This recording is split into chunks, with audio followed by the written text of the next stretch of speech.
Jeanne vous demande, je suis comme vous pour le retour au franc. L'euro a été une arnaque monumentale pour notre pouvoir d'achat, mais peut-on vraiment revenir en arrière? Est-ce que c'est techniquement possible? Mais oui. C'est la vraie question qui se pose. Est-ce qu'on peut vraiment revenir en arrière? Je dis à ceux qui nous écoutent, arrêtez de vous laisser culpabiliser par ce dogme absurde qui voudrait faire croire qu'on ne peut pas revenir en arrière. C'est aussi simple que d'y avoir été.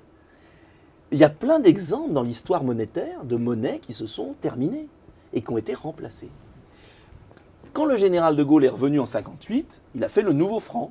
Il a dévalué de 20%, il a fait de la rigueur budgétaire et l'économie est repartie. C'est à l'échelle d'un pays. Quand la Tchécoslovaquie s'est séparée en deux, il y a eu deux monnaies qui se sont créées. Ça n'a pas pris l'ombre d'un doute. Mais est-ce que ce ne serait pas l'implosion de l'Union européenne si on supprime sa monnaie unique? Mais au contraire, qui trop embrasse mal étreint, ou qui trop... C'est l'expression, je ne sais plus quelle est l'expression, mais c'est ça. La monnaie unique, c'est comme une...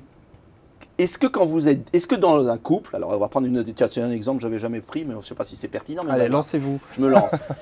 Vous êtes mariés. Est-ce que vous rentrez tous les deux dans le même costume? Non. La femme met sa robe, le mari met sa veste. Ce que je veux dire, c'est pas parce que vous êtes en couple que vous faites toujours la même chose. C'est exactement la même chose. Les économies sont différentes.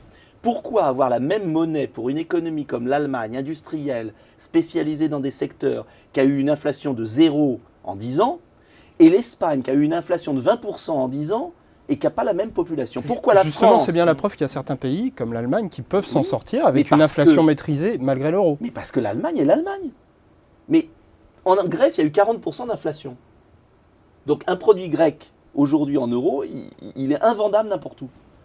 L'Allemagne est différente. Est-ce que les Grecs sont des Allemands? Non. Voilà. C'est aussi simple que ça. Vous ne pouvez pas avoir le même costume pour des gens différents. En revanche, il faut coopérer entre nous, c'est tout. Et les monnaies, elles doivent fluctuer. Si la monnaie ne fluctue pas, c'est le chômage qui augmente. C'est mathématique. L'Argentine a essayé de se mettre avec le dollar. L'Argentine, les États-Unis. Il y a eu des idéologues qui ont dit l'Argentine doit être en zone dollar. Ils ont tenu, puis à un moment, ils étaient essorés, ils ne vendaient plus rien, il y avait 40% de taux de chômage, ils sont sortis, et l'économie est repartie. Toute l'histoire économique montre qu'une monnaie doit être adaptée à un pays, c'est tout.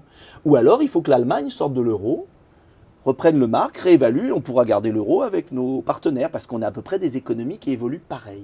C'est l'Allemagne l'intrus de la zone euro? Oui, c'est l'Allemagne qui en profite de manière incroyable, puisqu'elle a fait une déflation interne, elle a baissé ses coûts de production, et parallèlement, elle profite des marchés. Avant, qu'est-ce qui serait passé? Tous les autres pays auraient dévalué ou l'Allemagne aurait réévalué, donc naturellement, les biens se seraient équilibrés. C'est un peu technique, mais je crois que tout le monde est capable de comprendre. Donc, il faut des monnaies qui fluctuent, c'est tout à fait possible. Ça se fera d'ailleurs, vous verrez que la Grèce va sortir de l'euro, allez, dans les 2 ans qui viennent, j'en suis absolument certain.